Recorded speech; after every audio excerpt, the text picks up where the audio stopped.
Good evening, ladies and gentlemen. I am the letter H, one of your commentators for today for week 7 of NECC, where today we are going to be seeing Butler and Central Methodist 2. Their second team playing in as their first team plays in the next round. As I already said, I am the letter H, and this is my co-commentator, Kara. Hello, and this game is going to be starting off on Villa for the first map of the day. And Villa itself, I feel personally, is a little bit more roam heavy because there's 3 sets of staircases set off in the entire map, a little bit more horizontal. It's not like Cafe where they have 3 different layers of floors, but I can definitely say it's still pretty roam heavy. But Villa itself, what do you think about Villa? I want to pick your brain on that a little bit more. I see a lot less vertical play specifically. I agree really heavily with your horizontal strategies because of the fact that all of the primary sites that are held are on the second floor, so vertical is no longer a problem. So to go into that and to build more onto that for the for the good old fashioned ban predictions, I'm thinking we won't be seeing a Cade, which we usually do on a lot of other maps in order to lock down certain vertical things, since Villa isn't as vertical heavy and is a lot more roam heavy and horizontally just flat. Yeah, and when it comes to the defending picks, especially on this map, I will expect an intel operator, either Maestro, Valkyrie. Those are the expected ones on the defense. When it comes to the offense, you always expect some sort of hard breach. And then the roam clear right there, I was about to mention that. As I said, this map is very roam heavy. You expect the Jackal pick. The Jackal pick, the Thatcher is going to be slowing down the attackers a lot because that is going to be a lot of intel saved because those grenades can be pretty impactful for the defenders. And yeah, intel is probably going to be the next pick when it comes to the ban phases. And as we are going into that intel, we have Mira, who is a much more active intel source with her windows that are both bulletproof and you can see through them. And they allow for a much more active hold rather than, in my opinion, cameras offer a much more passive hold. While you do know where they are, you don't have someone physically there with a gun in order to defend themselves and defend the point. And we're seeing a Clash ban today. Hey, it fits my predictions with no Cade. Yeah, I was expecting a camera, just one of the cameras to be off the board, but the Mira, I can expect that. The Mira is definitely someone I would see to get off the board because of how impactful she is and how she can actually just lock down an entire entry point just by herself if played correctly and in the right hands. But oh look, there's the Capcan pick we were talking about earlier. Beautiful. Yeah, I am already excited. Yeah, we were talking about how one of these teams actually chose Capcan at one point, and well, there's the Capcan pick right there that we're going to be waiting for, and hopefully they can actually counter him properly because I'm excited to see how they counter him and if they even know how to counter him because the last team that played against him wasn't so effective. There was a lot of deaths coming in from that said Capcan and it ended up paying mad dividends for the defending side. And we're having Smoke 6 picked out into Jaeger. Probably much more depending on the Capcan to slow down the enemy rather than the solid instant 30 seconds of locking down a whole choke point. They're probably hoping for a much more scare tactics heavy strategy since Capcan's trap is much more passively done rather than Smoke's I need to chuck it and then actually detonate it myself. They just kind of run into it and potentially much more likely get a kill.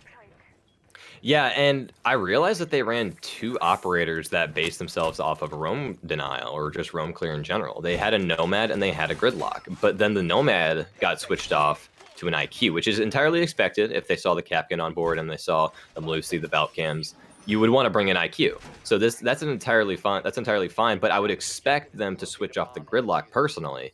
Gridlock, yes, she does bring a lot of utility to the board. She brings those smokes. Her tracks are pretty useful as well. Her gun is pretty flawless, I feel personally, but I feel like they should have just stuck the Nomad. I'm not a huge fan about that switch.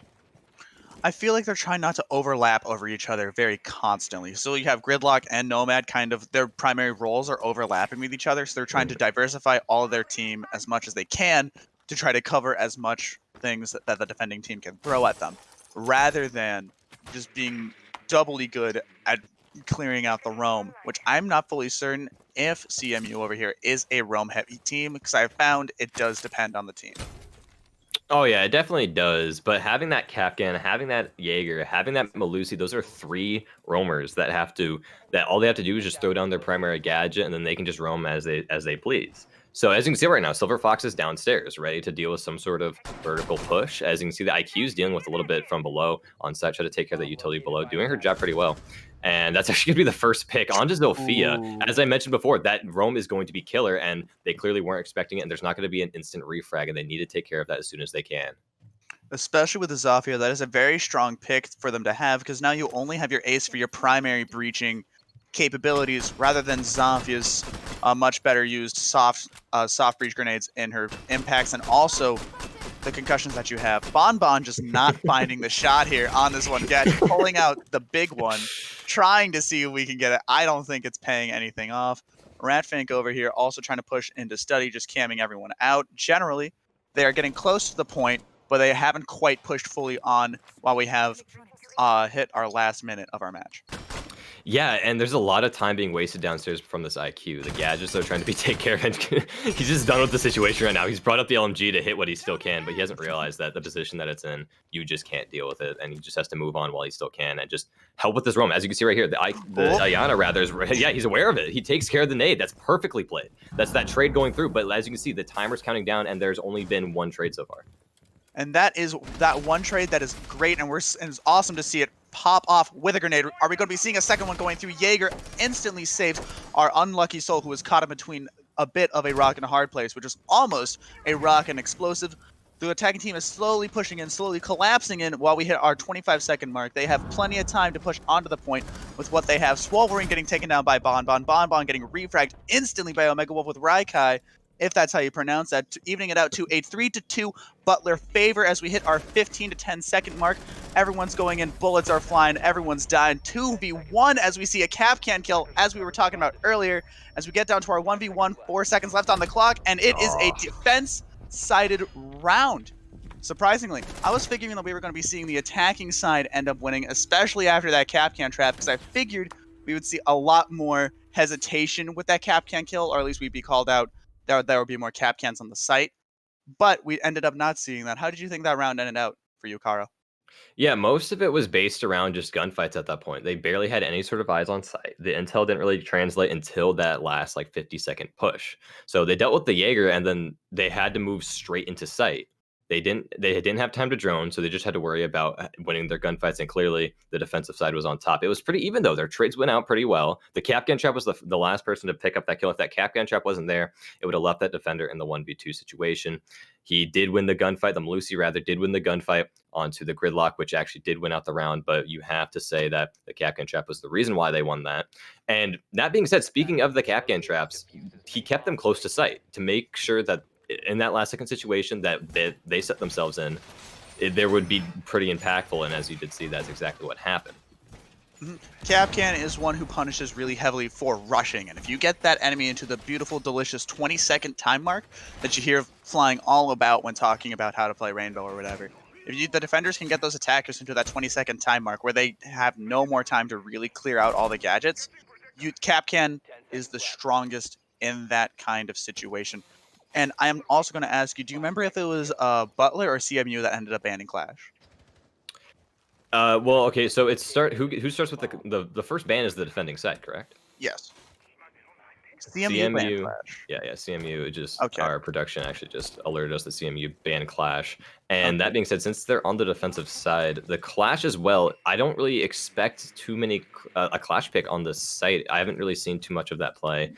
I mean, I have been sticking to Cash a lot recently, so I can't really say much about that. But still, just nonetheless, through competitive matches, I'm not a huge fan of that ban. But speaking of operators in general, I want to bring up the Ayana. The fact that they did bring in Ayana is a new thing because she has been buffed recently, but a lot of people haven't been using her G36. Either way, she is still a very effective operator. The utility that she does bring to the table is immense. Her main gadget is heavy intel throughout the entire round. It's unlimited until the round ends. She brings nades and smokes. You can pick either one. Her guns are pretty effective as well. And actually, speaking of the G360, I actually did not realize, but she is bringing it right now. So the fact that that is being brought to the table is pretty interesting, and I actually can't wait to see how well it plays in this competitive match. I feel like it will play very, very well, and they need to properly utilize their Ayana a little bit more. I don't know if we saw a lot of usage from said Ayana in that previous round, and that might be one of their big downfalls. We're seeing Zafia get downed over here, but I think she should be able to get herself up sometime soon.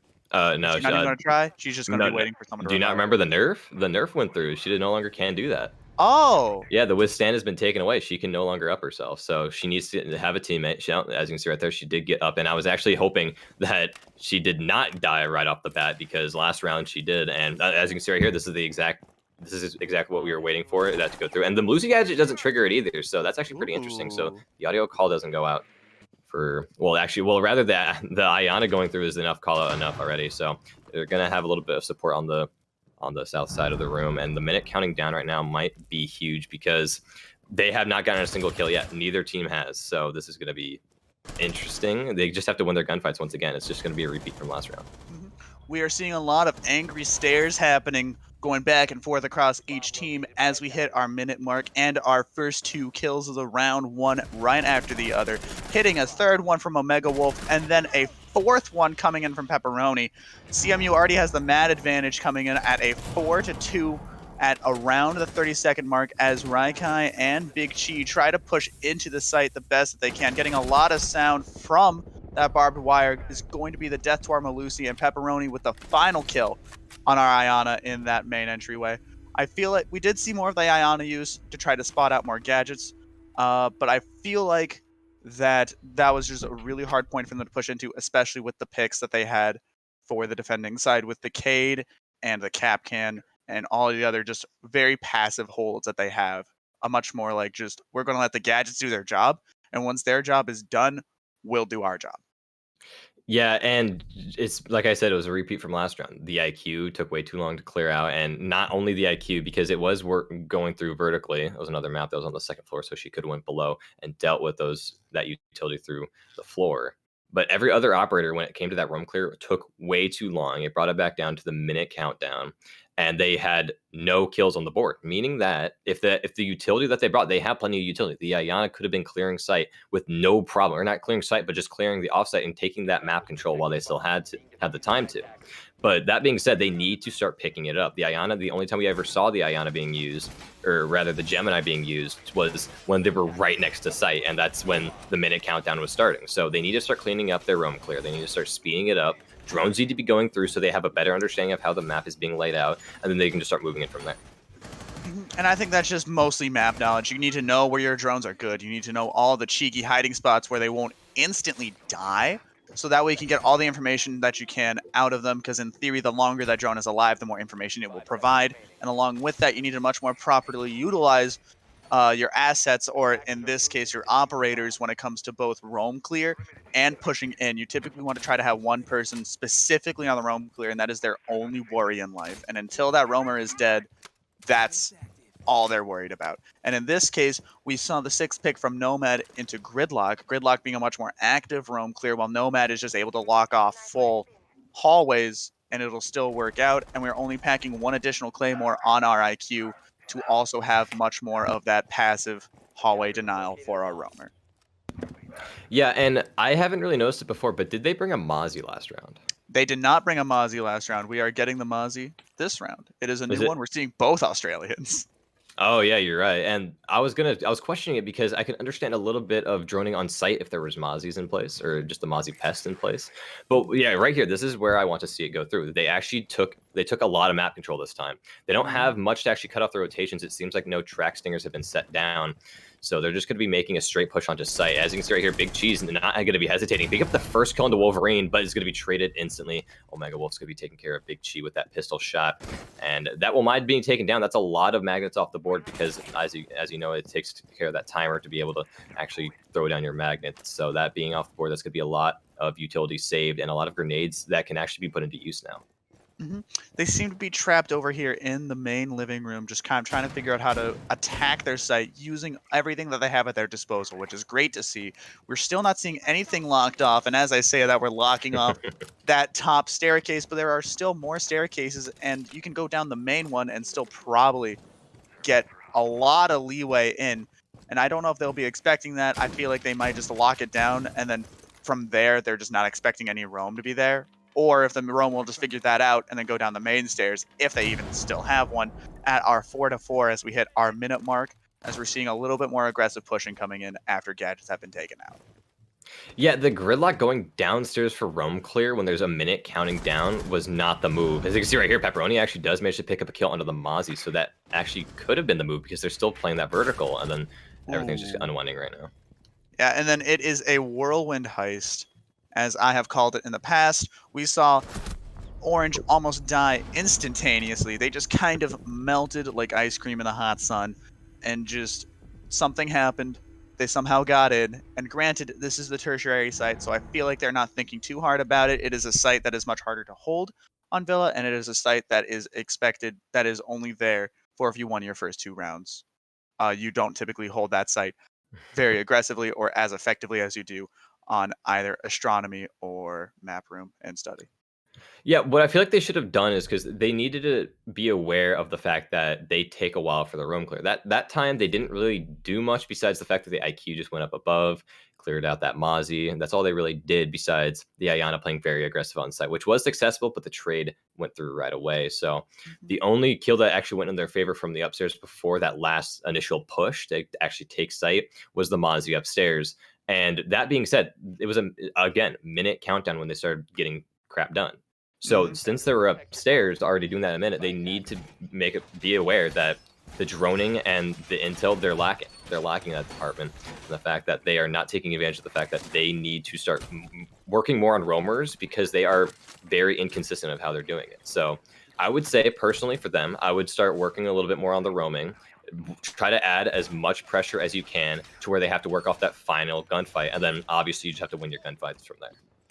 And that's typically what it ends up boiling down to. You just end up having to win your gunfights within the last minute because the first 2 minutes are always spent getting into the building and from there gathering the intel you need to make the final minute push work, to make it just have them able to even look at the site and then be able to take it. And we're seeing almost everyone spawn on like that far eastern side rather than on the southern side. You'd probably see much more likely on the site that they are currently on. So we're going to be seeing a much more horizontal play, I'm going to assume, and a much more split push coming in rather than all of them trying to push in from Ruin's side. They're all going to be trying to push in from every single window and to try to first catch that roamer, hopefully just the slightest bit quicker at least, to get more time to figure out where they're at and to figure out how to push into the site as aggressively as they did hopefully last round, because the aggression worked out really well in their favor. Yeah, of course. And having both of the roam denial now is going to be huge because they can lock it off instead of actually having to worry and try to push site, or rather not push site, but push the off sites and try to take off the roamers yourself. You can actually just lock it off and then get the audio call when they try to rotate down and hopefully just not get taken care of from a vertical angle. As you see right here, Big Chi playing solo, waiting for the gridlock to slowly push his way in. I think that's exactly what he's going to be waiting for. So him actually going to be pushing in like this. He's going to be trying to take care of that roam clear as soon as he can, but it seems like the majority of the operators are on site right now. I think maximum 3, but Silver Fox is going to be playing the exact same angle he did before, and he's going to be hopeful to find an angle as well. He actually might pick one up if he doesn't get siege timinged. I'm expecting a push in right downstairs and a kill in the favor of the Jaeger if he does look in the right direction. That's actually going to be the Nomad off the board. Oh, no, it's not going to be the Nomad. It's actually going No, to be that's the Silver. Jaeger. He's going to lose the That's the gun. Jaeger. Yeah, that's going to be Jaeger losing the gunfight. If Bonbon was off, he still had 2 air jabs in his hand, so that would have been a lot of utility off the board already.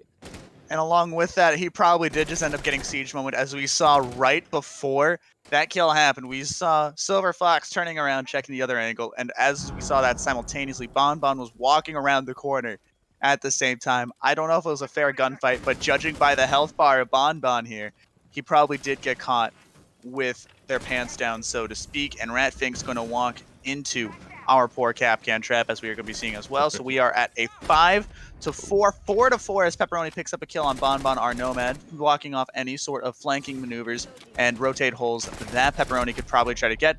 Not getting the second kill, almost taking down Big Chi. They are melting down the defensive side again under the similar just circumstances that we saw last round, where they just were able to push in aggressively. They got all the stuff down that they needed. They knew what they needed to do. They knew who was where, judging by just basic defensive hold that you see a lot on this map. And then they were just able to kill the entire enemy team as quickly as possible and as effectively as possible. Yeah, and that time they had the Malusi stay on site, and I think they've actually been consistent in keeping him on site the entire time. And speaking of consistencies, they're actually rotating out operators. Silver Fox is now playing the Malusi, and it looks like Pepperoni is going to be playing Vigil this time, and maybe a switch on roles because Vigil, you do expect him to be playing that roam. I also expect Malusi to playing the roam as well, but they were actually going to be staying like anchored on site, and that's an interesting play because I mean he has 5 kills right now. He's been playing it pretty effectively, but like I said, if they do actually come to the realization that the attacking side is pretty slow in the roam clear, they obviously picked it up now. They've actually started to pick it up, and they're doing a lot more consistently this time. But if they actually start to apply a lot more pressure than what they've done before, I feel like that Melusian visual could be pretty damaging to their actual setup to push their way back onto site. Defense just needs to have, as you probably already elaborated, just they need to push a little bit more aggressively. They need to have a much more aggressive hold, because as we mentioned last round, it looked like they were almost all sitting on site, and clearly what's happening is the attacking side is able to take advantage of all of them on site because they don't have as much hold on the full map as they probably should, and then they are able to push in very effectively onto that map, therefore crushing them. It is a much more wide strategy you have to have, and I feel like these two roamers, as you are mentioning, or these two alleged roamers, as we are mentioning, will end up fixing that and making their defensive strategy a lot more wide spanned rather than specifically set on the site by itself. Yeah, and the whole idea of a roamer is obviously important because they're there to waste time, apply pressure, and make sure that they spend as much time on you compared to spending their time trying to push site and taking care of the other utility on site.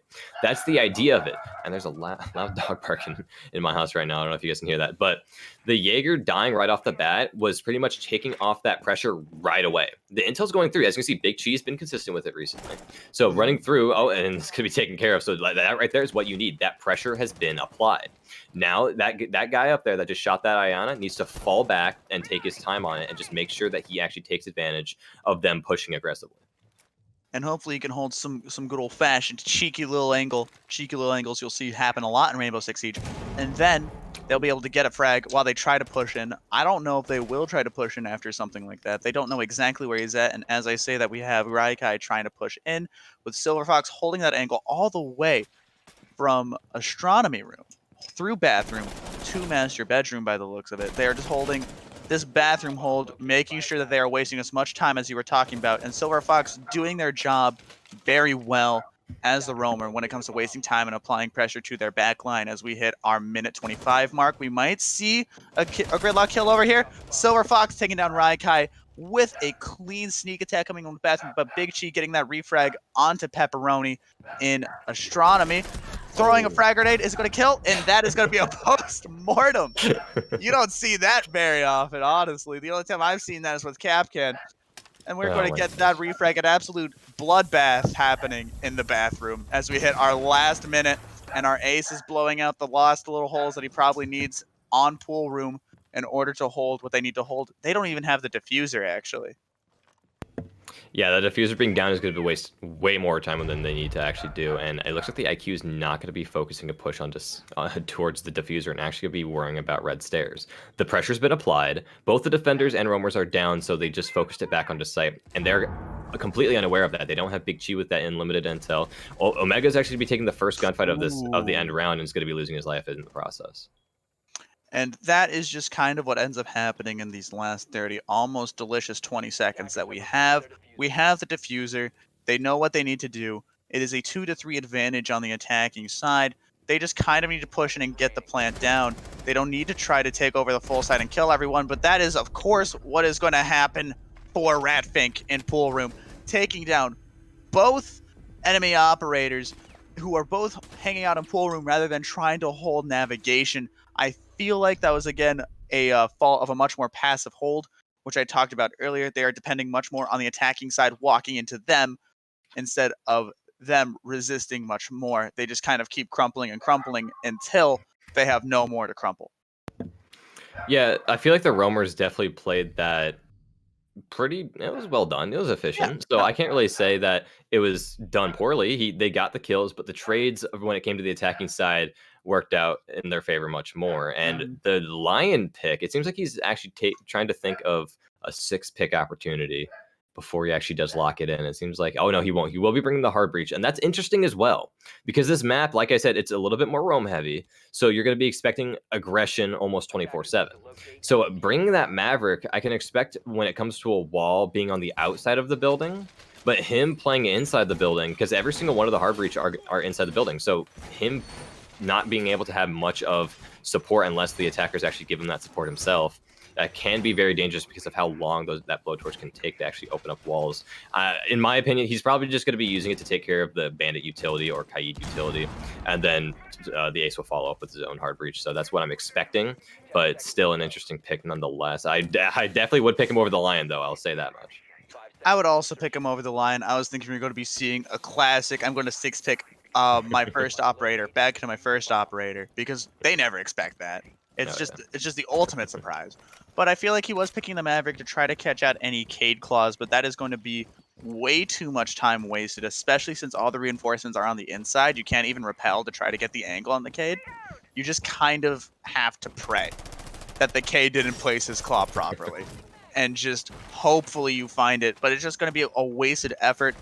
But the frag grenades and the M4 might suit him a lot better because there's a lot of people who play certain operators, not even for their gadgets, but just for the guns that they have because they just agree with them more. With Ratfink trying to drone out our upstairs and our Ayana seeming to push into basement, they're getting their maximum amounts of roam clear as quickly as possible to try to get as little pressure put onto them later in the round that we saw last round, which resulted in the 2K on both sides.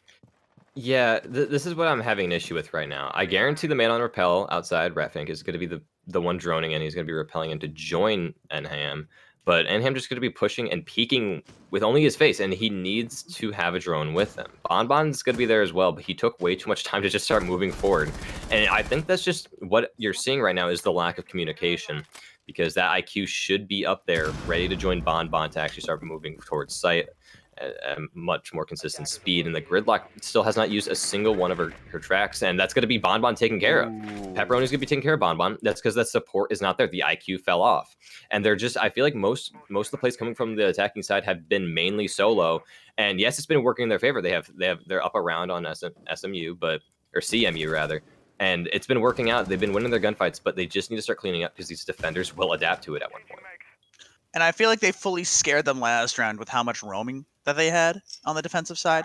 I feel like they aren't playing as roam heavy, but they scared the IQ into completely detaching from Bonbon.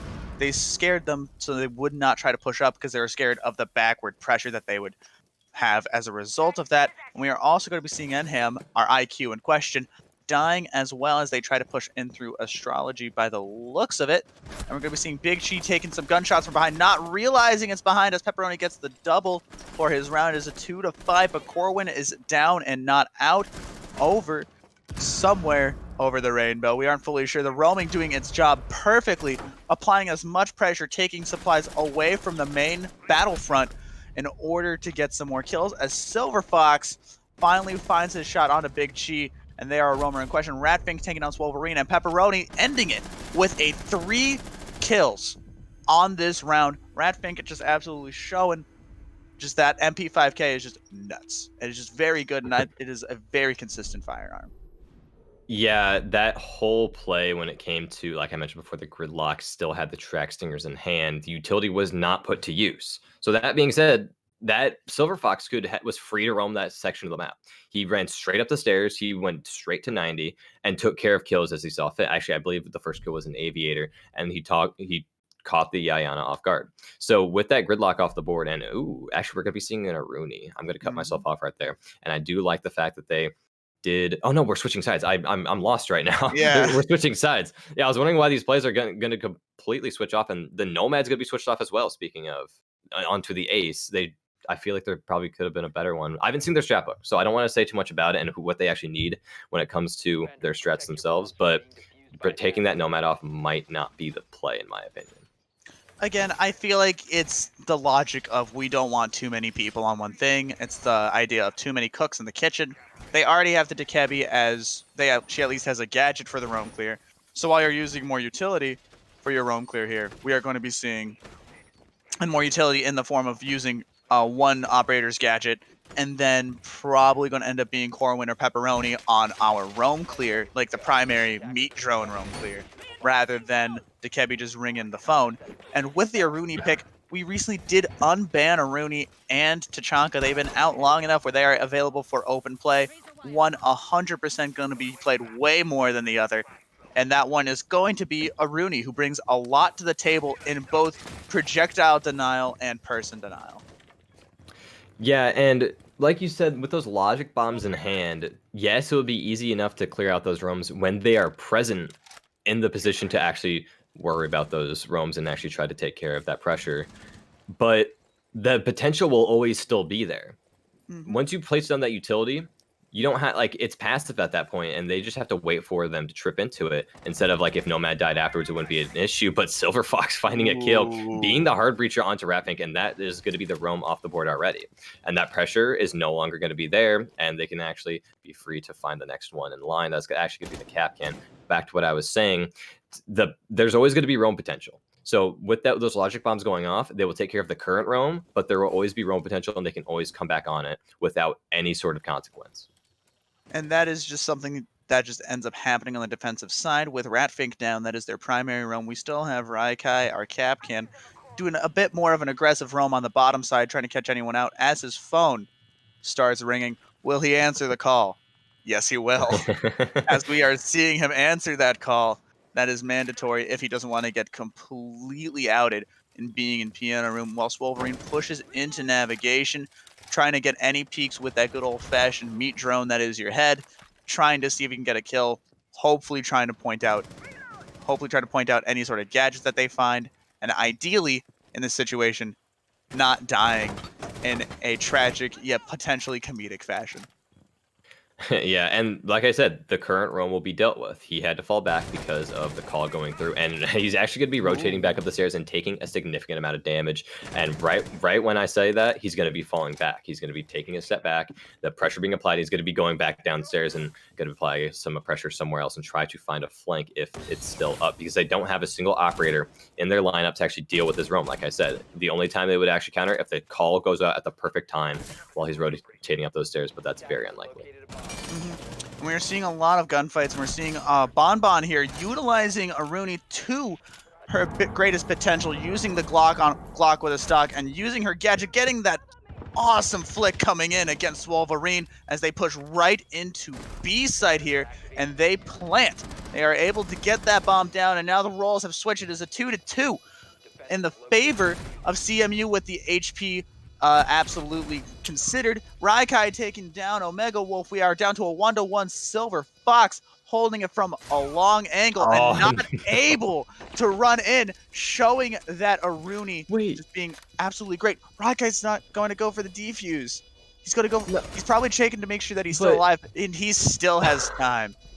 Thank God. I was hoping. That was almost because that.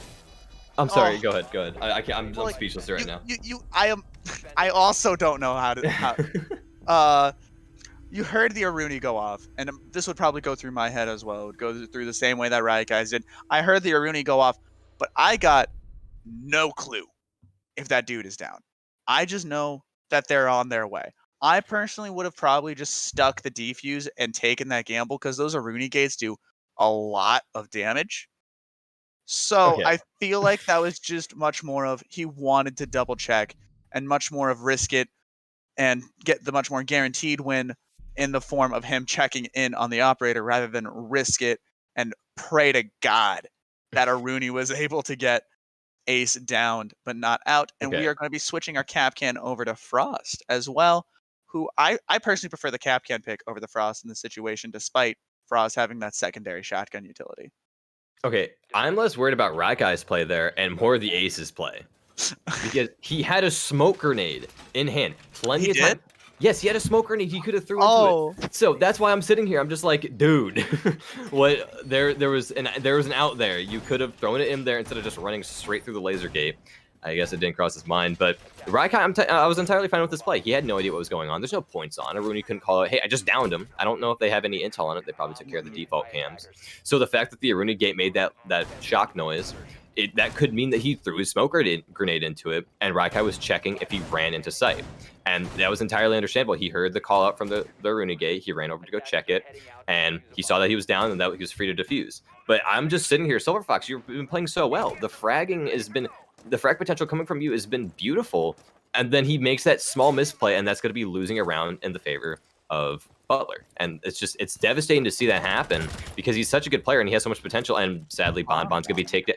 He's running out of smoke. That's already so much utility off the board. The attackers already have so much time saved. Those smoke grenades can... I forgot the exact time of those smoke grenades. 30 seconds total. 30 seconds. 10 seconds each, exactly. 30 seconds total, just saved for them, and that's going to be a lot of time saved in that last initial push. So that is definitely going to be a huge impact, and that's going to be a trade as well into Corwin. Wow, okay, this is interesting so far, I can say that much. I'm just surprised it was the smoke that ended up trying to run out rather than Raikai as our Frost, or even better yet, our Mute on Big Chi. We're also going to be seeing Swolverine taken down. That is a lot of soft breach in the form of both breaching charges along with Ash's just base gadget, as we are just going to call everyone on the map and hopefully someone answers, but we will not be fully certain until it does end up calling. And I would also like to talk about, speaking of wasting time and the smoke dead, we did drop the Aruni, which had such a powerful play coming in, and we just completely dropped them. Yeah, I think the reason behind that was because I don't think the Ace would ever do that again. You live, you learn, and I don't think he'll ever run into another Rooney trap in his life unless he was required to because lack of utility. And it's going to be the first gunshot as well. That's going to be the hard breach taken off the board. A lot of utility already in that Silver Fox, a fragger as well, playing on that hard breach roll, taken care of, and the man advantage has already been in the favor of the defending side. So it's pretty much a wrap already. That's just my prediction, but Caster's Curse hopefully kicks in as well. So I'm waiting for a good round. I've been noticing that Butler has just been, in general, a much stronger defense than CMU, and we are going to be hitting a bit of a rough patch. Oh, we're good. Thank God. That rough patch has turned back into its usual smooth, silky texture, and we are going to be seeing Pepperoni getting to a gunfight and ultimately dying to Ratfink over here as our Jaeger and Raikai taking down Omega Wolf for the final frag of the round, showing Butler with their much more aggressive holds. They have been holding a lot more aggressively. They are thinking of the issue that CMU had last round, which was they weren't pushing out far enough to try to hold more of the house to waste more time. And what ended up happening is they are holding much more aggressively. And I feel like that's just kind of how Butler operates. They were very aggressive on the attacking side, and now they're very aggressive on the defending side, and it's paying off massively against CMU, who seem to have a much more passive and much more intel-based both attack and defense. Well, they took an advantage right off the bat. The attackers took that smoke off the board. That's a lot of time saved. The aggression I was not expecting from the smoke specifically. I'd expect from any other operator besides the smoke. If you're running the SM or the FMG, maybe, but you're still a very important operator, and that impact that you just gave your own team is too much to deal with. And the fact that they still won it, it worked out in their favor, obviously, but I don't think the smoke was very helpful in that whatsoever. If anything, he added pressure to his teammates. So I don't know if they coordinated that, if the smoke was planning to run out like that, but either way, if it was coordinated or not, definitely was not the play. And even if it was coordinated and you wanted someone to run out and have that pressure, there are a lot more people on your team that could have done that most likely a lot more effectively, or at least without as much risk as putting a smoke outside would provide. Because you had your Mute, which is a primary run-out example. You had your Jaeger, which is the stereotypical run-out example. You had a lot of operators that had the ability to run out and get a kill or two and still have all their gadgets placed down on site or off site, wherever they put it.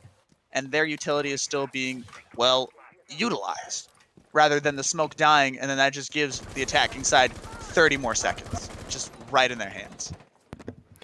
Yeah, and we're not actually going to be bringing a smoke this time either, so maybe smoke's just the aggressive operator that they feel safe with, so taking it off the board might just ease it up a little bit more, and I haven't seen it run out yet, and looking at the scoreboard on the left, realizing that Raikai is actually, the frag potential coming from this man is absolutely breathtaking, and hopefully he can actually keep it up as well. And as you do see, the pressure is being applied up from upstairs. There's been, Raikai applying that pressure as well. And I wish my dog would be quiet. Hopefully you guys cannot hear that right now. But yeah, it seems like Enham and Raikai have been playing it pretty well. Raikai finding the correct times to actually rotate down, and Pepperoni already running into a Capcan trap, and they have not been made aware of these things at all. They should be. Raikai and who was the other person that was running before? I believe it was, someone on the other team was. I think it was Omega Wolf. Omega Wolf was bringing. Yeah, it was Omega Wolf. Yeah, they've been both bringing the Capcans, and it's going to be consistent throughout the game. And another one just went off, and no callouts. The drones are going through and they're not calling out Capcan traps. This just shows the consistency in their comms, and they need to start picking it up. And I saw a Capcan on a different match, also on Villa. I feel like Capcan might just be a pick for Villa, or one that I've been seeing lately, because we have seen 3 separate teams on, granted this is the same occasion, but we have seen 3 different Capcans, 3 different players pick Capcan on 3 different teams on Villa, because it just seems to be a very consistent pick, and we're hearing another one go off.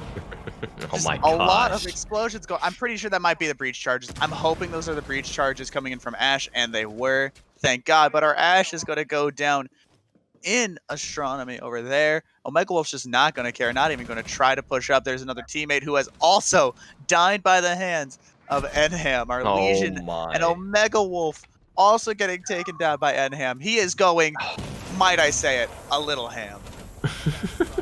Dude, okay. Okay, Oh. Wolverine got taken down. Sorry to cut you off, but Wolverine got taken down, and he is still down after the 3 deaths from the attacking side. Can Enham get the ace? We are 1 kill away from the ace on the attacking side.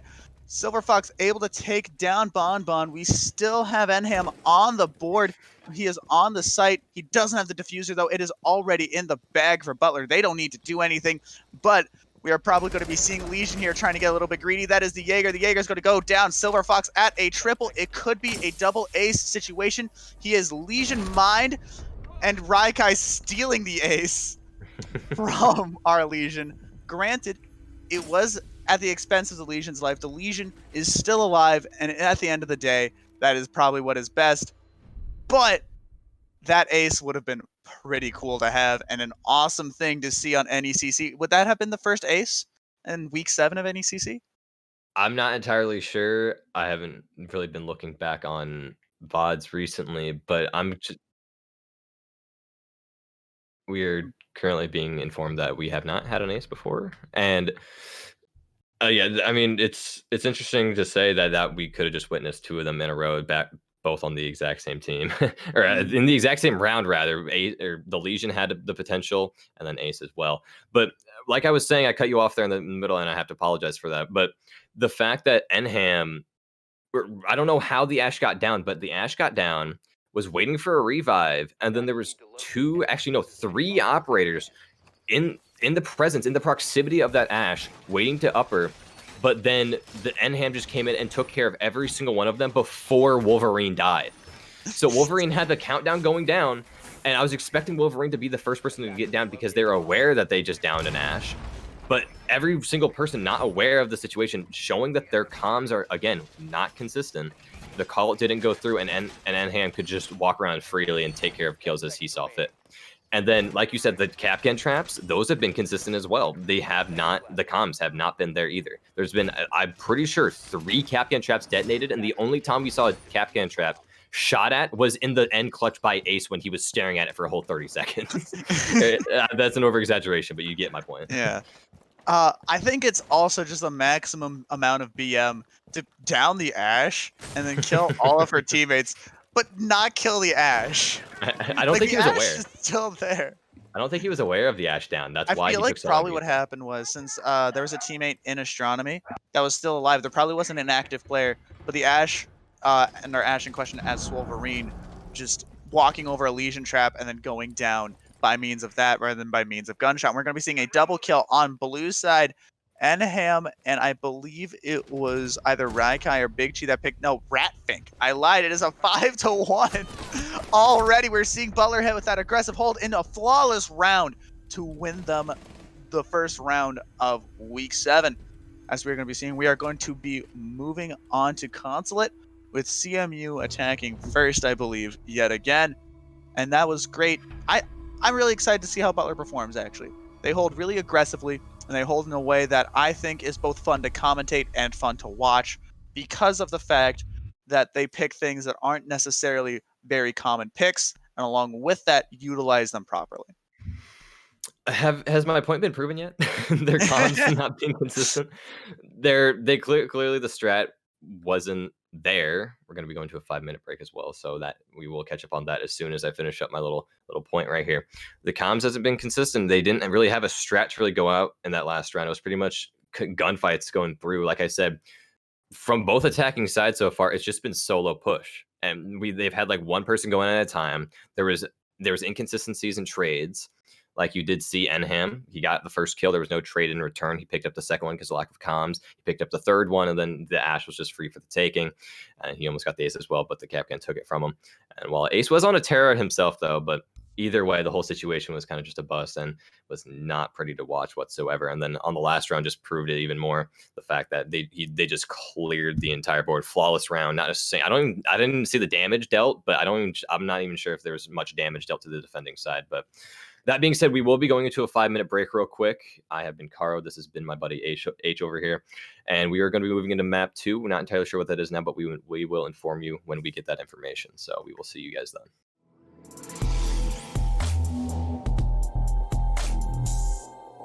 And welcome back, ladies and gentlemen, and everyone in between. I am the letter H, and I am joined today by Caro. Howdy. You probably already know us if you were here before, our little 5-minute to 6-minute ad break. But we are on round 2 of Butler versus Central Methodist Team 2, and we are going to Consulate, where I believe CMU is attacking first rather than defending first, as opposed to last round as we saw. Do you have any opinions on Consulate as a map, Caro? It is definitely spawn peak heaven. It's a lot of our casters call it window simulator. So the fact that the entire building is just surrounded by windows, there's a lot of roam potential as well. The staircases are spread out amongst the map. There are 3 different staircases. So it's going to be similar to Villa, but the fact that there is an actual viable basement, the middle floor, and then there's the top floor as well. When it comes to Villa, no one plays basement whatsoever unless you're playing secure area, which obviously that's not comp. But and then since we have 3 viable floors, there's going to be a lot more roam potential. We got to watch for a lot more angles. When it comes to the attackers, they need to be consistent with that. They actually now, like I said before, the comms and intel need to start going through. So this is definitely a method that they need to start picking that up on, because now, unlike Villa, this isn't going to be as frag heavy because there's going to be hard breach actually outside the building, or at least going outside the building with a lot of protection, because there's that overhang and then those 2 walls as well, and you can't really just run out with it without major consequence. So that being said, a Maverick will be expected ban and or pick coming into this map. So the Thatcher's expected. Thatcher's like a go-to ban 24/7. They probably won't go for another hard breach ban, but Maverick would be the one I'd expect. But no, they're actually going for the IQ to counter the counter to the Capcan. So that's what I'm expecting right now. And the defensive bans are just kind of given. They're going to be like either Intel or Mira expected as well. So I feel like if they don't ban the Cade, they are seriously missing out. That is my biggest issue that we're going to see here. We didn't see the Cade ban. We saw a Clash ban going in. So I don't know if there's going to be a lot of hard breach denial coming in.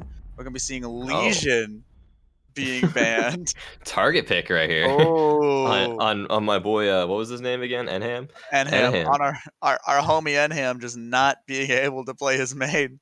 That is upsetting. That is clearly like a target ban. I'm almost 100% certain that is. If that isn't, that is pure coincidence. And we are seeing a Valkyrie ban. I would say that is a very solid ban on the side of the fact that you are now lacking intel, but you still have the Cade and the Bandit and the Mute. You still have the maximum amount of wall denial up, and in places such as and especially Garage, that is going to be a lot. We might need a pause right now. We might need to get a pause in as we are trying to figure out some technical difficulties. However, to continue my point, you are going to be missing out on a lot of wall defense, especially, but not limited to, garage door in the basement. Yeah, the Legion and IQ pick. IQ is entirely viable. I have nothing wrong with that. Because not only will it mess with their plans with the Capcans, I mean, I personally do not like the Capcan pick, but if they're going to be running it, if it's part of their strats, then they need to find a counter to it. And IQ is that counter. And not only will it be a counter to the Capcan traps, but any other operator. The fact that they banned the IQ with the Valkyrie is an interesting one, but nonetheless, they need to ban that IQ if they do see that is going to be messing with their plays a lot. It will be messing with the Ella, the Jaeger call out, the Mute call out, the Lucy call out. She can be used as a form of intel, not just to destroy the utility, but can call out the rest of the operators as well. The Legion being taken care of obviously is a target ban because the consistency on Enham has been flawless so far. So them banning him. It's not going to be too impactful. Yes, his traps are annoying, but it won't be that big of a deal personally. In my opinion, won't be that big of a deal. He can just switch to another operator and frag just as well.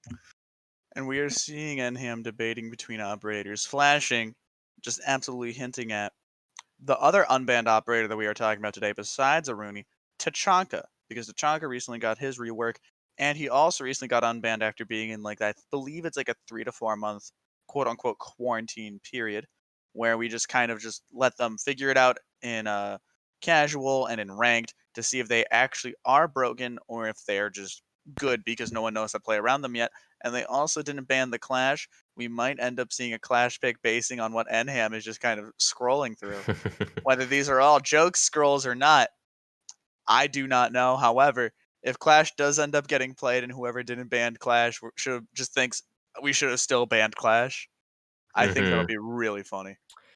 They're kind of just scrolling through operators right now and looking through every single operator that they're scrolling through right now. I'm realizing how many operators, or at least huge impact operators, there are left on the table. They have Mhm. the Malusi, they have the Mira. Clash probably. I mean, maybe they have VOD review. Maybe that's why they banned the Clash from before, and they're just like, oh, these guys play Clash. You got to get rid of it because most of their strats are based around the Clash. That's probably the reason why. And now that this might be our point is being proven if they actually do stick this Clash. But the Malusi is going to be is a consistent roamer herself, because her main gadget, like Jaeger, you just have to slap it down. You can just start roaming all you want. She brings that nitro cell to the table. That's very effective when it comes to the vertical play, and that's what you will be expecting on this map. Her pistol's pretty effective. Her primary SMG is effective as well, and she's a 3-speed. She's an all around roamer right now. She's the Mhm. old Jaeger, but in my opinion, better because she still brings that nitro cell. So having her on the table is going to be very annoying, especially for or CMU, because they got to worry about clearing site or clearing that roam a lot more this time around, and they have to pick it up. Like I mentioned before, comms, intel, their roam clear potential has not been up, so they need to start cleaning it up a little bit more before heading into this map, especially this map compared to Vigil And I would have to agree with or you that Villa. we are seeing a lot of just lack of communication, but we are seeing a lot of great gunshots and a lot of great gunfights coming in from Swolverines specifically and Silverfox specifically. We're seeing a lot of kills coming and a lot of frags.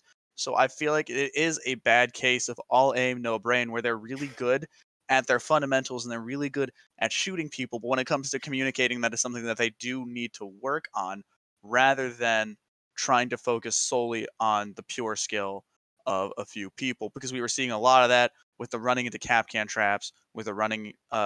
Sometimes it could also just be a lapse of judgment, such as when the Ace just ran through that Aruni gate. Whether these are just things that they weren't thinking about because you don't see a Capcan pick very often, for example, you might not expect it at every corner like most other Siege players do at this point because he's so prevalent in the much more casual and ranked game scenes rather than a competitive scene. So it could just be a thing of surprise, but I also feel like it is primarily rooted in a lack of communication, as you have already absolutely established. Yeah, I you got to put emphasis on it, because if they're doing a VOD review right now, hey, listen to me right now. Yeah, right. No. But like you said, with that Ace play, how he did fall to the Aruni gate, he's now on the Cali. And hopefully Mhm. the awareness, the position, when it comes to Cali, your awareness, positioning, and everything is important, because that sniper, you shoot once, you're pretty much dead. If you miss that first shot, you're dead. And Mhm. there's a lot of situations where you will hit him and down. It's going to be down but not out. But there's also many other situations over again where, yes, Rook armor can be a great counter to that, but obviously strat book, I mentioned before, you can't really just say bring a Rook to counter the Cali, because this exact site is the only site I could expect a Cali on. There's there's been aggression from the defending side on Butler, so seeing the Cali, oh, we see that Corwin's back right now, but Hey. having that Cali hold those long angles is expected to actually do what, like I said, it is a window simulator. So yeah, this all going through. Looks like they actually might stick to Clash. I think we can go to an unpause once Corrin picks an operator. It seems like Capitao is going to be his pick. And once we get the readies, we should be able to hop straight back into the match. And yeah, Mhm. pretty much everything so far has been pretty consistent. And I think they might actually stick that Clash, and they will as well. So right there is exactly where you want to see that Clash. And now since they banned him, the VOD review went through, I want to see why they banned him. I want to see why Clash is so effective. I do. Oh. No, come on, not the dang it. And are we going to be seeing double? We are No, the replacing our Russians. designated roam clear for a glass. Instead, we are getting a double sniper, double trouble team. They are just going to hopefully catch out some people. Probably ideally thinking about, as we were talking about, this is Windows Simulator. Everyone's going to run out, or allegedly everyone is going to run out. It isn't a term of if, it is a term of when they will run out. So they're probably going to try to be holding much longer angles, and that'll end up working out, especially in that consulate main hallway. You can stand at the very end and then look into a decent chunk of B site, and they're just going to be trying to hold much more passively, or much more of they're probably going to have their main attackers in the form of Pepperoni, Swolverine, and Corwin just trying to go in as hard as they can with Omega and Silver as their primary backup supports. Or if they get caught out, if the defending team gets caught out, they are able to quickly pick them off with Callie's one shot, one down, and Omega Wolf's very quick two shots, two down, I believe, unless it's Rook Armor. Yeah, with the consistencies in the gunplay coming from Butler, CMU picking the Glass and Cali combination, I'm not a huge fan of. But Ooh. Wolverine is going to be the one to actually show that as well. That's going to be Big Chi off the board, and that's going to be a mute shotgun, or the SAS shotgun rather, off the board, and that's going to be huge. But like I said before, yes, those snipers are going to be huge for close range, but it's all situational. There's so many variables to get thrown onto the table. Those can be easily countered just by pure gun skill.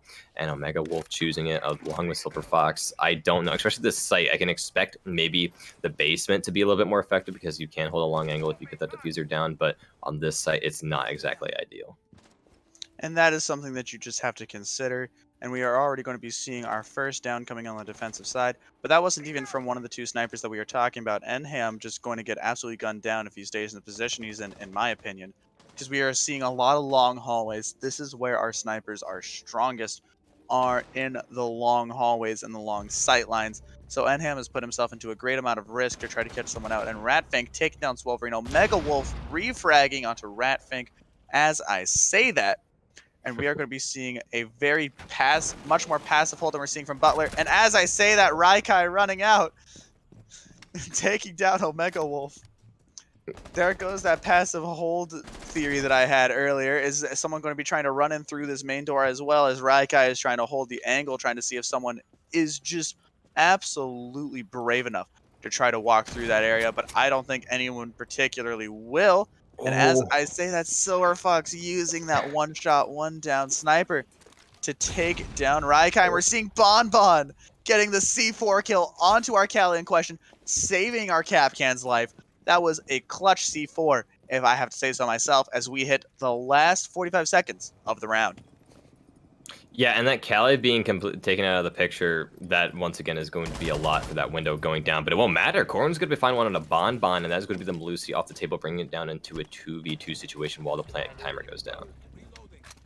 And we're going to be seeing Raikai getting another kill based off of run out as we are going into the last 45 seconds. The defuse is planted. Enham and Raikai are the only two alive. Corwin is the only one on the attacking side, just hiding behind that desk, trying to fake him doing some paperwork. Hopefully they don't bother him. They leave him alone in his office. But of course they won't. They're trying to take him down, and that is a triple kill. Two based off a run out. The last one in the final defusing round, as Enham finishes the job, getting the final kill on the diffuser.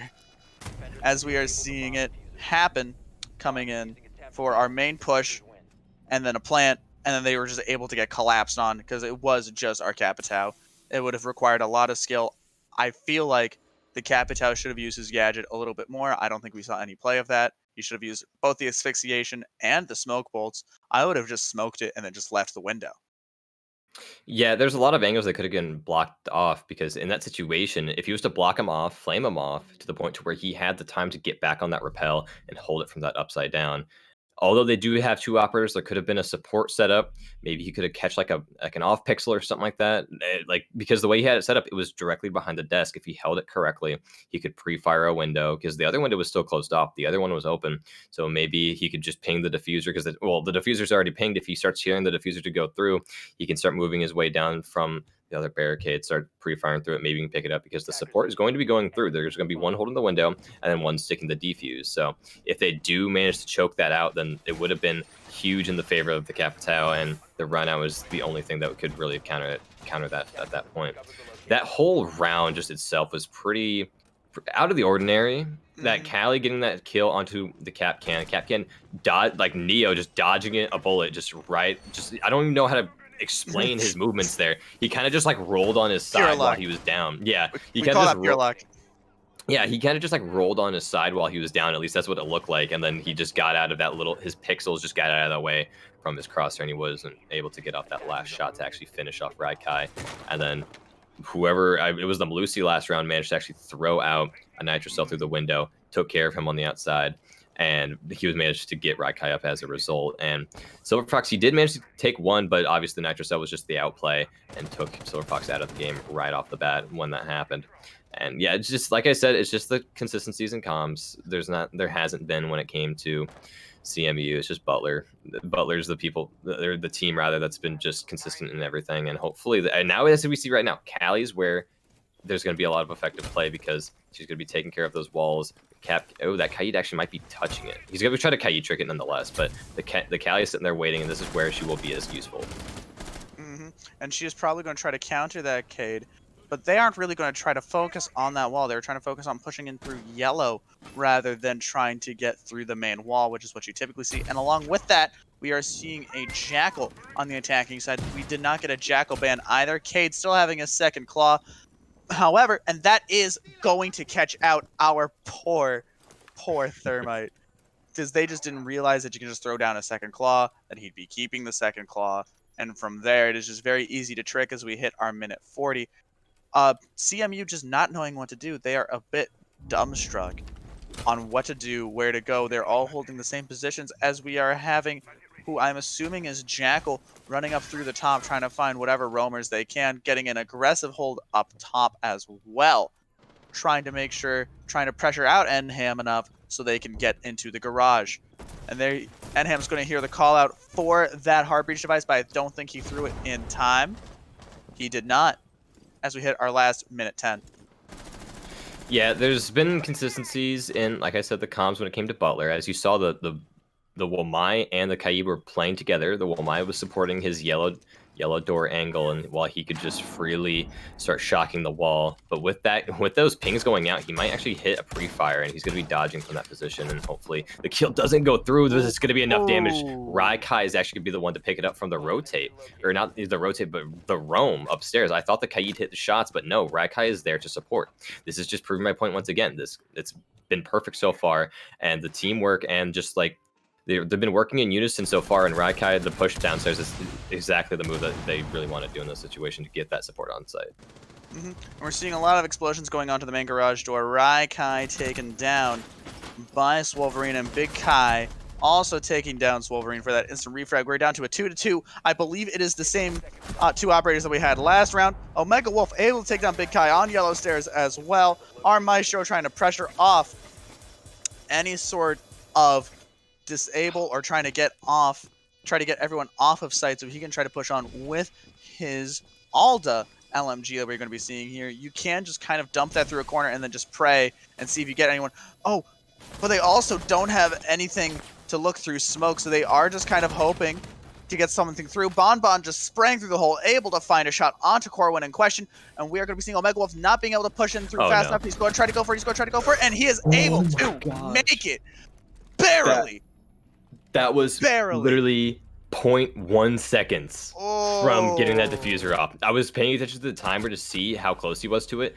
It was 0.1 second away from just counting down, and then the Thermite would have lost that round if he did not push that in time. His teammates were probably yelling at him like, go, go, go. Now he's sticking that. You're not going to get an angle on that. He probably could have just prone and taken care of his feet from there. I mean, at that point, it was just gun skill and just awareness of how the white van worked. Yeah, but also under the circumstance the Maestro is diffusing, whether you go for feet or not, they probably do not have enough time to react, and they have to stick the defuse now or never. It was just kind of a very sticky situation for our Maestro, but our Thermite better knock on wood after that. That is a lot of just great timing and a lot of circumstances that ended up leading into CMU's ultimate victory on Garage site. And I feel like it's something that won't happen twice in one game. Yeah, like, I'm not even playing the game, and I'm starting to sprout gray hairs right here from the stress of these matches because the plays are going through, but there's so much being there's just a lot being missed, and they could be taking advantage of so much right now, but they're not. I'm glad to see that Radkai is still on that roam right now. He's been consistent with how he's been playing his roam, cap gun traps. I haven't seen too many of those be triggered, but his gun skill definitely makes up for it. But the Cali's still being brought right now because they are going to be trying downstairs once again because that 0.1 second, I'm not going to do that's seriously so close to the point to where they should have won that round. Maestro should have won that round right there. I'm saying it because the thought to actually stick it, and he's completely aware of the fact that the Thermite has not been consistent with his aggression, and he's going to be holding it back. And you'd expect someone to fake it right there. You have to fake it to try to get the peek out because of how close the angle was. So I don't blame the Thermite to playing it very close, but the play coming from the Maestro was just enough to actually come close enough to winning the round. But at that point, it was just that last second decision that the Thermite made to start gunning him down.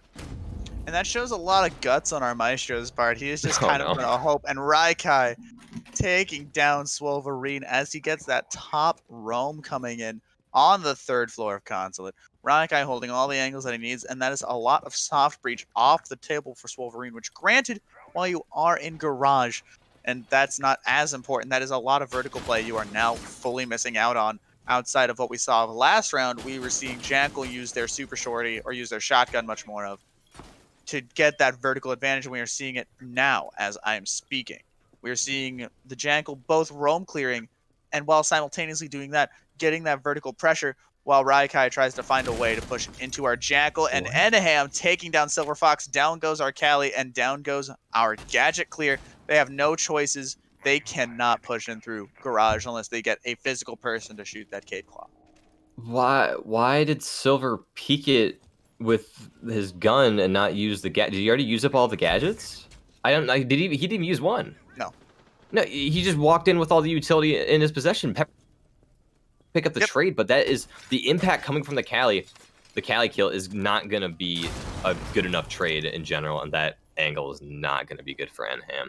Although, yes, the potential for a kill definitely probably would have been worth it, but that angle is going to completely lock him out. And like I said right there, it's going to throw him off. Pepperoni's going to pick up a second kill onto the man that's been going on a tear recently, Enham, and now he finally takes care of it. Ratfink is actually going to be the one to take down Pepperoni through the roam. The roam so far has been, now that Raikai's down, Ratfink is here to take his place, and it's been consistent so far as he picks up another one onto Corwin as well. It's just consistent so far.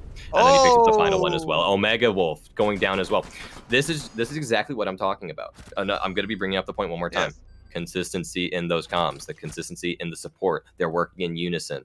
Raikai fell. Guess who came up behind him? The Jaeger. He came up and started playing his role afterwards because that is an important spot of that site. You got to start playing piano and take care of that and apply that pressure. And they weren't even aware of the pressure being applied because they just took it. They didn't take care of the intel. Like I said, the intel's not going through. So they have completely been, they're not aware of the Capcan coming around for the flank and taking care of them while they're trying to take that vertical. And the call out from the Kaid is going through saying they're sewing in piano right now. They're opening up soft breach right now above. They're using shotguns to take care of it. The nitro cells opened up an angle to the point where I'm stuck in a really bad position. People need to get this thing. They need to get off this angle right now. And this is exactly what Ratfink did right there. And that is beautifully played by the defending side. And we are going to be seeing a lion pick coming in for our attacking side, trying to catch out our roaming much more aggressively because Ratfink was our backup roamer in this example. Raikai went down and Ratfink was able to pick it up. And as you mentioned, and I hope and I swear to God that I won't say it again, but you've been mentioning that they need to work on communication, and I feel like that is the prime example. That is a bit of our magnum opus of example of the biggest weakness that CMU is having right now is definitely seems to be much more on the communication side rather than the strat book and the game sense and the general just gun skill of it. It is much more of we need to work on our communication because Ratfink was able to kill Pepperoni in piano. Pepperoni, all he has to say is someone's in piano. And they are trying to push much more downward into Garage. They just need to have someone hold the angle from outside into Yellow Stairs, and then that roamer is, for the most part, dealt with. Yeah, but here's the thing, though, because when Pepperoni died, Ratfink followed up by pushing into Piano and then made his way over towards the yellow stairs. But guess what? Capitao was right there looking away from Piano onto yellow stairs with diffuser in hand. And at that point, with that diffuser down, that's already enough time wasted because now they have to retake that diffuser before they start working on site. Unless they want to start working off of frags, which isn't the ideal situation, they needed to get that diffuser, and then the person to come get the diffuser was Omega, being the thermite, and he tried to take it as quickly as he could, but he got taken care of in the process. But Corwin finally adding on. That's going to be Raikai and Bonbon taken down by Swolverine, and it's all good fun right now because the defenders are being dropped from CMU. The fragging ability is actually coming out, even with intel or not. The gunfire and the aggression coming from Butler right now is not going to be enough to actually take care of any of the attackers, and they're actually coming out on top right now.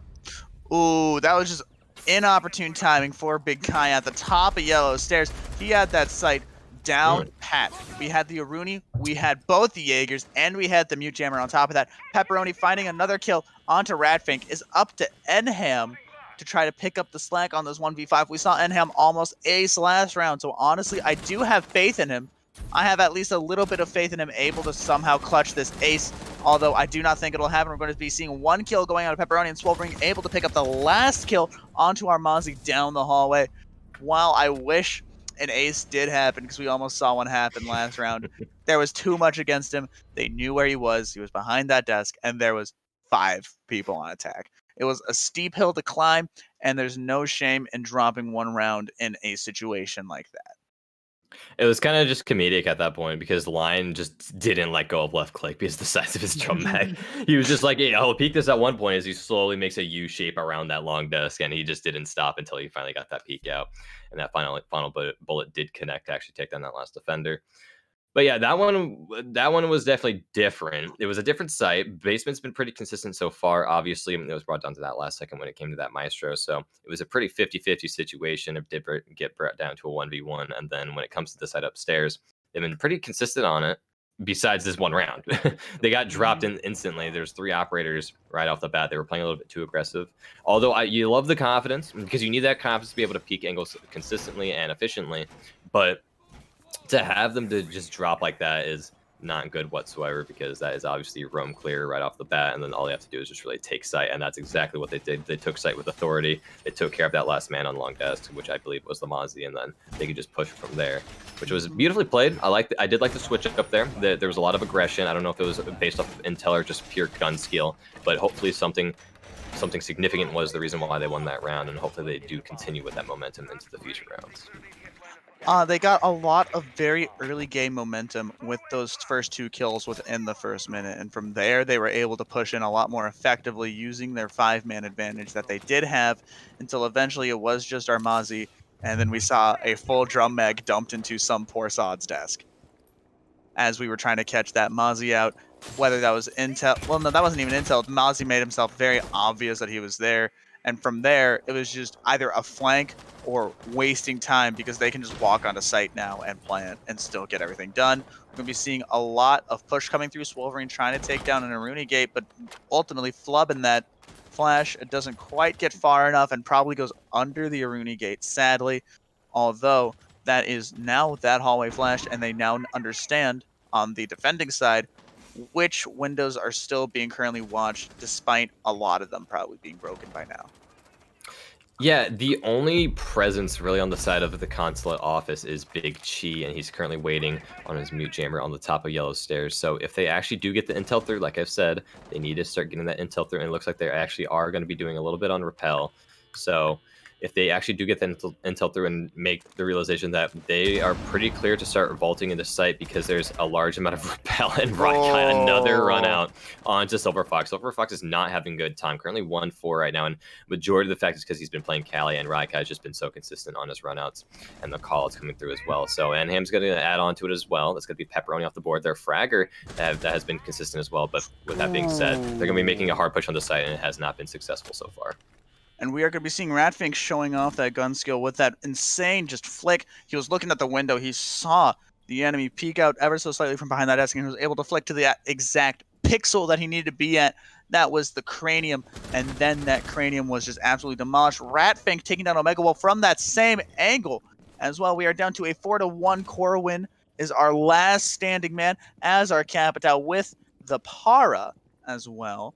So we're going to be pushing into main hallway up here. I feel like it's already in the bag for Butler. They already have an idea, and that is shown with Enham on our dock as he takes on Corwin on main stairs. There's not much that Corwin could have done in that situation, and even so, trying to kill that dock, unless you got that instant headshot, I feel like that's something that would take a lot more time than one might bargain for, especially if you were able to down but not out that dock, and then you're putting yourself at a lot of risk to try to confirm that kill if the dock is able to get away.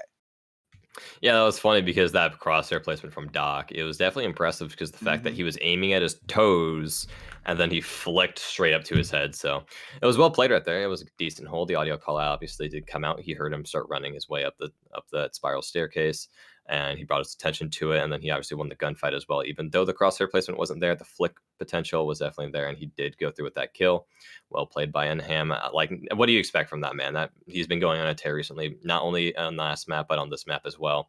So you do love to see it. But an interesting pick though, they actually laid off the cap can. They're running Raikai's running a vigil right now. A different play. There's not going to be. They both do bring that impact, because I do believe Raikai has been bringing that impact. Please prove me wrong.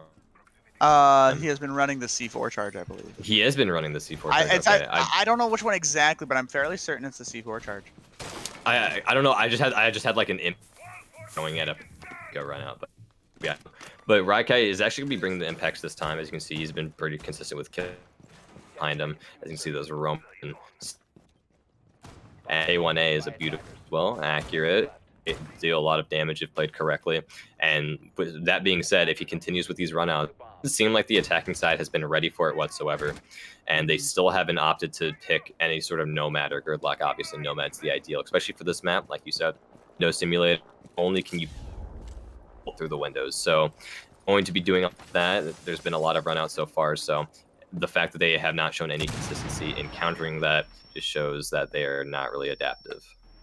And we're seeing a really risky trailer breach coming in from Silver Fox, where we are just getting that hot breach aggressively into office. They've already overtaken office and are already working on trying to take over all the top floor with other people on the other side in the form of Swolverine. And I believe I saw Omega Wolf Corwin holding down our yellow stairs, trying to make sure no one tries to run out on that side, along with just not even rotate. Because unless they destroyed the hatches up top, which I'm pretty sure that they did, they reinforced both of them as they did last defending round that they had in Garage. I feel like they don't have much more roaming left. And as I say that, our primary roamer, or our alleged primary roamer, Raikai, in the form of our Vigil, not able to run out and get any more kills as well. Probably got caught out doing what he loved, running out. Yeah, running around the map trying to find those kills and trying to apply that pressure while he still could. And sadly, he wasn't there to actually deal with it, or actually couldn't counter it as well, because the attackers actually did find that kill onto him. And that is going to be a huge impact, because now it's all going to be left on the Ratfink. The ping is going out. That Jackal clear is going to be pretty consistent. He's going to be doing a little damage, but he's not aware of the fact that there's someone directly to the left of him, and that reposition may or may not be the death of him, because he has the piano there, but the pre-fire is going to go through. A Swolverine taking down Ratfink. That's both those consistent roamers, both the 6 kill men off the board. So at that point, they can start making their way back down onto that yellow site, and hopefully that these picks will be consistent as well. Flashbang's going out, and this might be the last push for the round.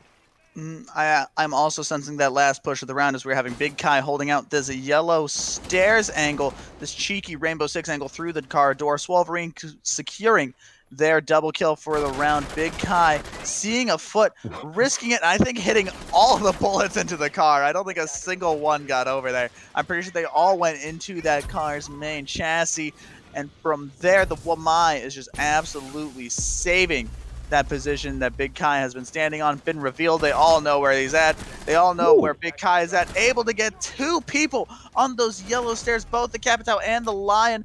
Big Kai is the only one left at our 3-1, but he got the callouts. He got what they needed. Big Kai able to get the last flick onto Omega Wolf, as we are seeing, holding it down perfectly. We're going to be seeing a 4K coming in on Garage. Oh my gosh.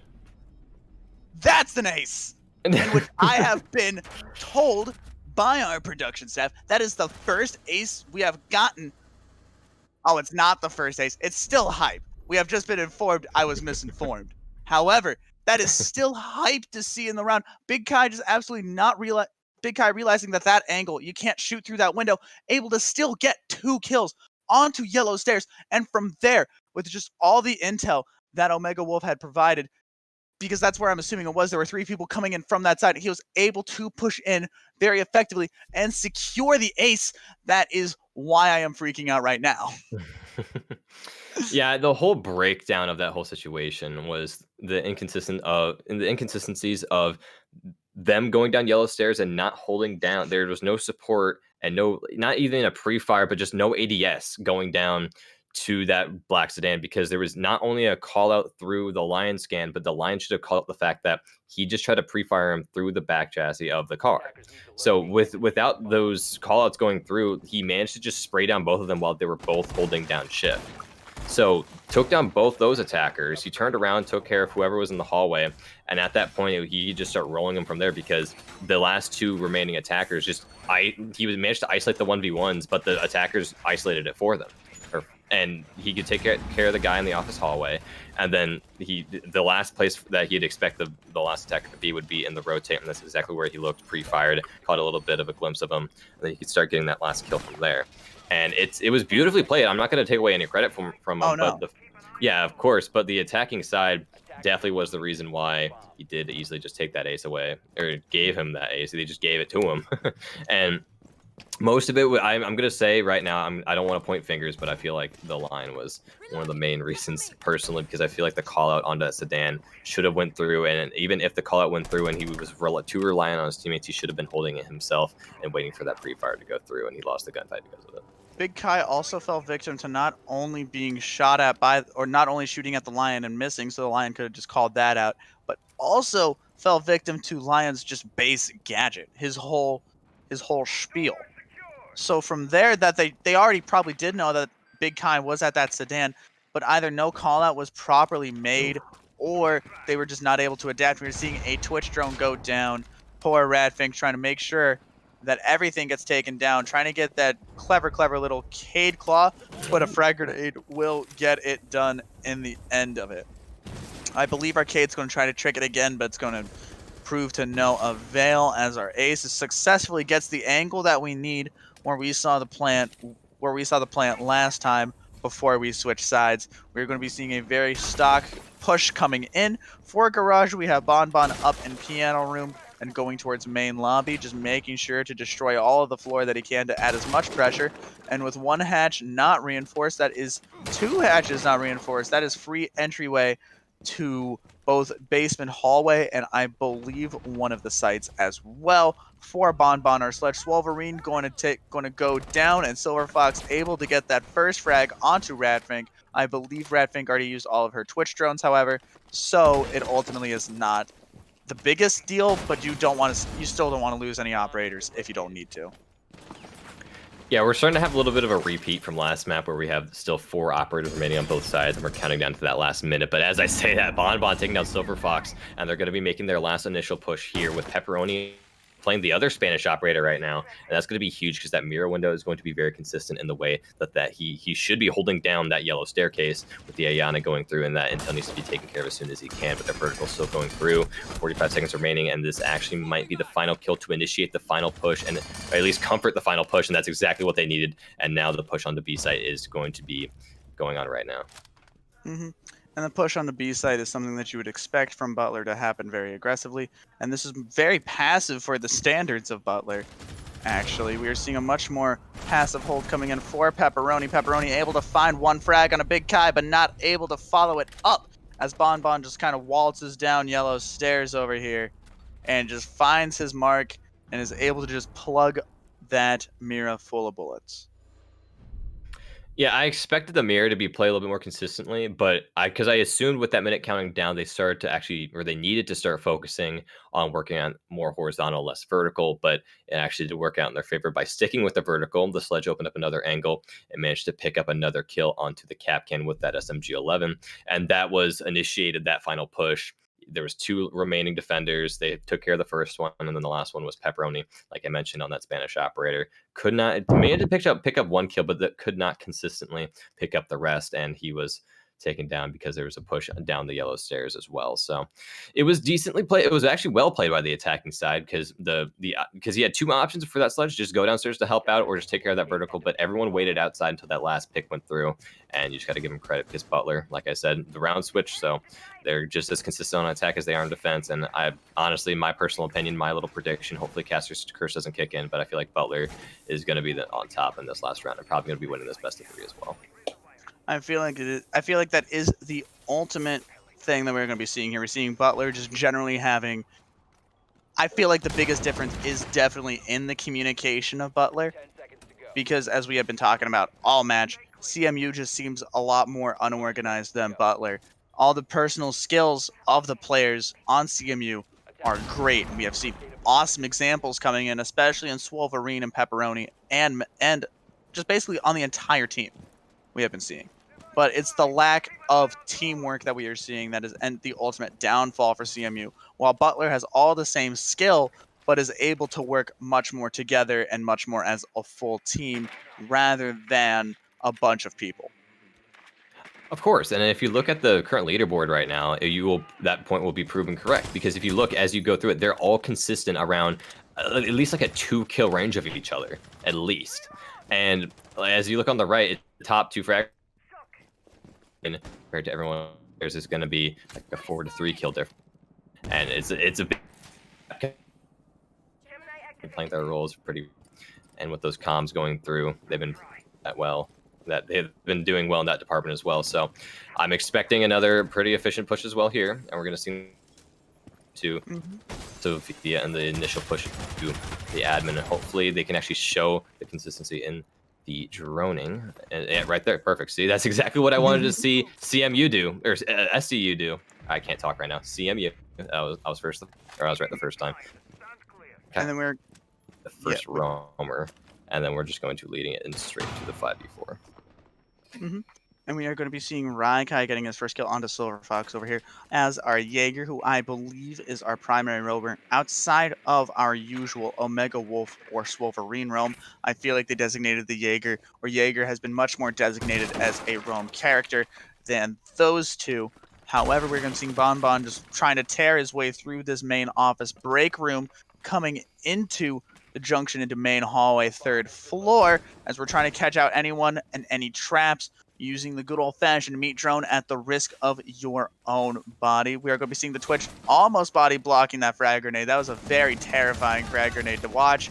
I almost saw someone, if not some 2 people, die. Radfink able to find a kill on Omega Wolf. Swolverine able to take down Bonbon, being the first death on Butler's side. It is down to a 4-2-3 favor of Butler. 3-3 favor, 3-2 favor Butler favor, as Big Kai and Pepperoni both find frags as they all try to push onto site. Everyone's dying, bullets are flying. We're seeing Enham take down Pepperoni.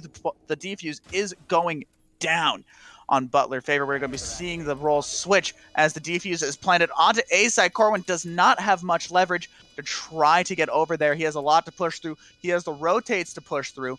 However, they aren't holding as many angles on the Butler side to try to prevent a push. They're going to try to force it out by just wasting time and doing what the defending team needs to do as well. Corwin's just not going to be able to push in through. They all have the angles that they need at multiple angles. And Big Kai is able to secure the final kill onto Corwin as he tries to push onto A site to defuse the bomb, as he was just out there sitting in B site, just hoping that they were going to try to move into there. But why would they when A site's right there? Yeah, that I was hopeful because I was talking up Butler and I was saying, yeah, these guys are pretty consistent with their callouts and everything. And then, like, as soon as I said that, when you were talking about your points, holding down the sprint button, not going to be 80 anywhere, and he got taken. See, I don't. Twitch kill. Oh, I'm lagging right now. Uh-oh. Yeah, I'll let you pick it up from now until I finish off. Despite our technical difficulties that we are having right now, I believe I caught the 90% of it. I am not fully sure specifically on what callouts or what strategies that we are seeing a lot in the defending side, but we are going to be seeing a mute switch out for a frost, so it's probably going to be a slightly more aggressive hold because of the frost traps with the ability to kill, and our cap can traps with the ability to also kill. We're seeing a much more gadget-based defense, a much more, as I have said in previous streams, laissez-faire strategy of holding, where we are going to be seeing a lot less physical gunfights using the operators' firearms themselves, but much more of, hopefully, they get some kills and slow them down enough using the gadgets and the information that they have from said gadgets in order to get the kills that they need. And I feel like this is building into the biggest weakness that we have discussed of CMU, where we have a lot of intel-based gadgets that will end up giving them the intel that they have been lacking a little bit. Yeah, instead of being the people to worry about searching out for that intel, they are now just have to place on passive gadgets to be able to allow the gadgets, give them the intel themselves. And hopefully my internet starts to flatten out now, because it's not consistent whatsoever, and we're just going to be spiking up and down. But I feel like right now we've been doing pretty well. But that being said, going into the 6-2 being match point, if you want to look at the scoreboard real quick, Big Chi currently hit that double digits. No one else has done that yet, so I'm expecting that man. He should be sitting back, giving off that intel, but yeah, that secondary fragger roll pretty well, running straight in, and the choice to bring Raikai as the entry frag, even though he is that herb breach, even though much use for him besides maybe the top yellow stairs. That's the only other place I could really see it come into use whatsoever. So seeing Rai actually play that entry frag and Big Chi playing it as well is pretty interesting, and they need to start slowing down and gather a little bit more intel. I'm talking to you guys up for your communication intel. Please prove me right here and actually throw some drones in. And we are going to be seeing a drone thrown out, a healthy medium between being yourself the meat drone and the actual metal drone. We're having the hologram drone of Iana, as we were talking about last round on Villa, the utilization of that infinite drone, or the, in theory, infinite drone, coming in as they are going to be running around at the minute 35 mark. They are wasting a lot of time gathering intel, and they're going to be hitting that 1 minute mark where they need to start making things happen. They need to start doing that if they want to try to get the leverage that they need in order to push onto the site that they want to get onto. Big Kai over here getting over to A, peeking through that little hallway straight through A site over into the other sight line. He understands that someone's there. All callouts have been, in theory, released out. We are hitting our minute. We're having Big Kai run up with the Iana, trying to scout out much more effectively to see who is where and what is how. We have Raikai over here also pushing in on our angle as we hit 54 seconds left on the clock, as Raikai finds the first kill of the round upon Swolverine, trying to peek out through our main hallway over to B. Big Kai taking down Silver Fox. I feel like that's the kill that he needs to get over to A, and from there I feel like CMU is just going to melt in our final round over here. Yeah, those first two kills are definitely be impactful enough, and then Bonbon adds on to the fun. Wolf could be taken down as well, bringing it to a 2v5 while the plant's still going down. Corin's going to be returning it the favor onto Ratfink, and then hopefully the last remaining defender can actually help out that Kaid, but it doesn't seem to be in their favor whatsoever. I feel like it's already in the bag for Butler over here. We're at 35 seconds left on the diffuser. We're in the same situation. Corin is at a 3-1. Sights on A. Not able to find the shots that he needs to find as he's just worming around on the floor. And that is going to be the W of his best of 3 for Butler, finalizing it on the attacking side rather than on the defending side, which I felt like they were much stronger on Villa. So I thought we were going to get a much bigger advantage on the consulate defending side for Butler, with Big Kai as our MVP on the MVP screen, and that is something that I personally agree with. We were seeing a lot of big boy plays. We were seeing a lot of just in general kills and a lot of cheeky angles coming in from Big Kai. Yeah, Corin definitely could have came out on top there if his positioning was actually there. He was laying down prone in the middle of a double door, leaving himself open to two separate angles that they were entirely aware of. They gave out calls from the long desk. There was two currently, inevitably the death of him. I'm still lagging up a little bit. I wish I could actually continue to talk, but yeah, that being in the end of it right there, that BO3 went by pretty fast because of Butler's consistency compared to and I'm blanking right now. I forgot the name of the team. Please tell me what the name of the team is. Teams are CMU and Butler. CMU was orange. CMU, thank you. But yeah, CMU, I just, for VOD review right now, for VOD review purposes, the only reason why I would say anything about their intel is because it's been inconsistent. Their comms are not going through they just need to start picking that up. The calls need to go through. There's a lot of situations where I found a kill go through and then the defender can continue on to another user as well. That's happened multiple times over many rounds and throughout both the maps. So if you're watching this right now, take note of that and start to clean that up a little bit more. Try to go into some ranks, go into some scrims, figure that out. And yeah, that's my criticism for them. Mhm.